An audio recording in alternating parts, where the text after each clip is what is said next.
Isang OFW sa bansang Qatar. 11 years na dito, walang ipon, pero may bahay, may pinapaaral na kolehiyo. O ganito dito pa sa ibang bansa. Pag nasisira yung washing machine ng amo niyo or employer nyo, ganyan, maglalabas sa labas, magsasampay sa labas.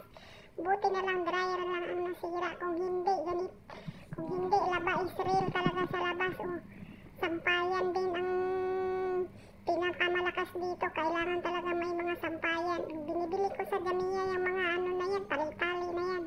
Kasi pag mga emergency na hindi maayos agad ang washing machine, may maisampay. Kung saan-saan ko lang yan ikinakabit yung mga tali na yan. Basta lang makasampay, matulo yung matulo yung basang-basa na damit.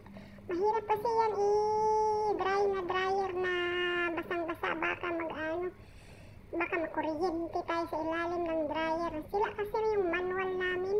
Ilang araw na bago yan ipaayos ng amo namin ganito dito sa ibang bansa. Pagdating talaga sa mga sira-sira, ang tagal nila ipaayos. Pera lang sa mga personal nila, mabilis na sila. Pero pag mga gamit sa bahay nila, ang tagal nila yan. Kupad pa rin, ang tagal ipaayos. Kung hindi mo laging pagsasabihan, remind. Minsan mainis kasi ikaw pag nagre-remind, mas magagalit din sila. Laban Pilipinas, laban ng paglalaba. Pilipinas. O, di ba? Pilipinas lang. Nakarating dito ang mga sampay. Sampay Israel. Sa dami ng washing machine, dami ng dryer, nasira talaga lahat. Pili lang kayo anong gusto mo, pero wala talaga eh. Parang Pilipinas lang nagsampay. Ay, Diyos ko po. Kung hindi siguro Pilipinong mga katulong dito na unsa na ning labahan siguro. Sampay is real. Ha? O, di ba? Naalagay mga damit ngayon, mga ngamoy. Hindi, dryer na mga amoy talaga na sa wala eh. Hindi man siguro kasi may mga Dryer man, mawala may din ano, naman. yung mga exhaust.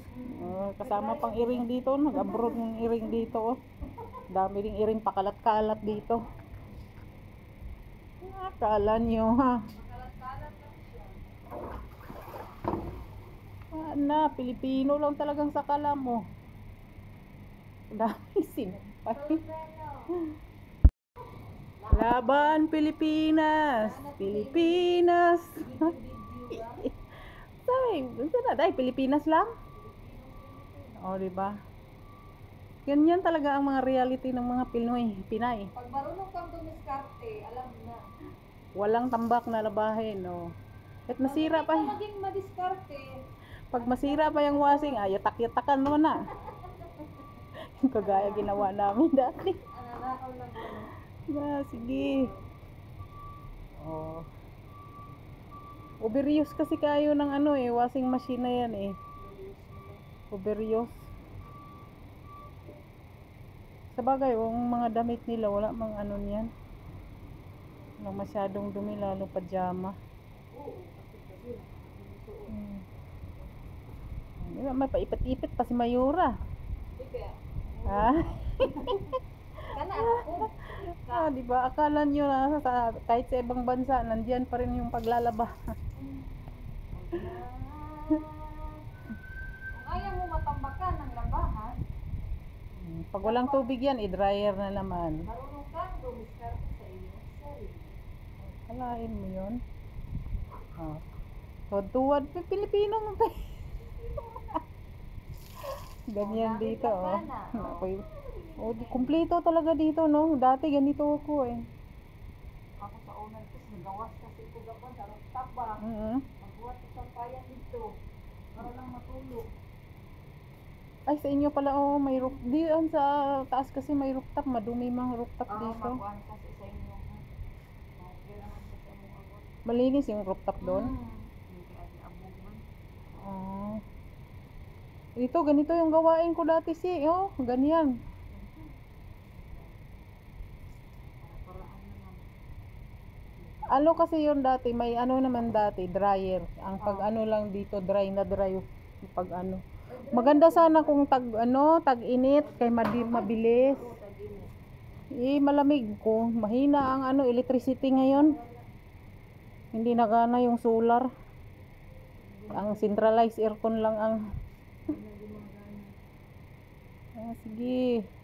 Banat. Banat. Gusto yung mag-abroad. Mau- Panindigan nyo na.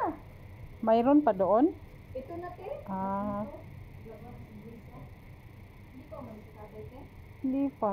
Nung lumabas ako. Sa bagay, yung nandoon, kunti na lang siguro yung nasa taas. Si tatay na nagpupuan sa nanay. Sabi ko sa'yo, bababa yan eh. Sabi mo, mata. Bababa yan. Kasi, ito ano kasi, baga kayo nakuan ba? Bigat. Ay, ilipat mo yung yung damit dito. Sama, yan ba? Ilipat mo dito para mainit-initan po siya. Ganun pa rin. Hindi ito, yung black na yan Yung black nila ng madam para mainit-initan siya.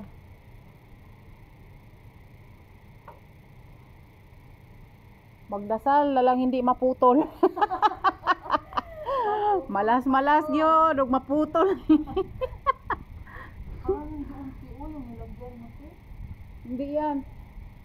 Parang hindi. Believe me. Ganyan yun. Believe me. Believe me, hindi yan. Yan ako dati. Believe me. Sa 10 taon ko dito, Diyos ko po. Alam mo na. Alam ko yan, hindi yan bibigay. Hindi yan bibigay. Huwag gani, ibigay. Yung tuwalya mo kahapon na 3. Bigat yun. Naalagi kumot na hindi malabhan ngayon. Para matag-extra. Dagar mag-extra. Wala na.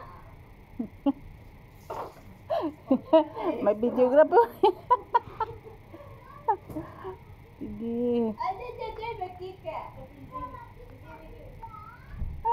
Bebe? Bakit hindi na magkasya? Kasya yan. Malapit na yung tube mo eh. Hindi yan, pwede dryer. Ganyan lang yun. Ayaw nga pala. Hindi pala pwede dryer ah.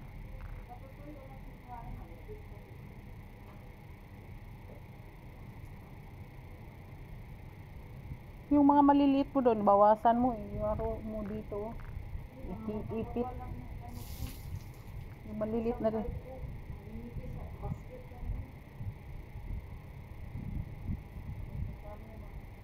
Hapon pa yan ma-dryer. Wala kasi rin init.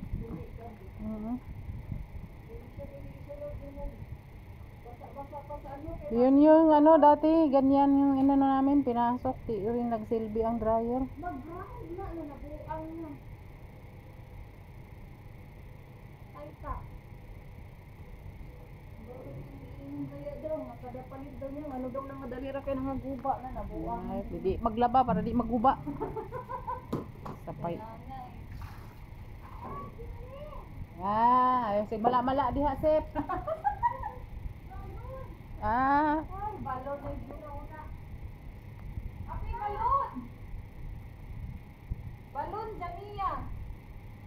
Wala yun, dami palang labahin kung hindi to araw-arawin. Hindi mo rin unawin, ang dami yun.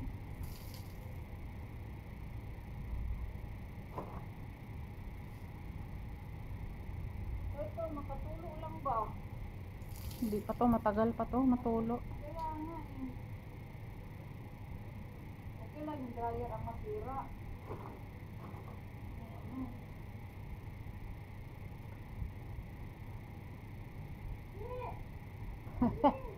Ah. Arrogante ka ng batang to eh.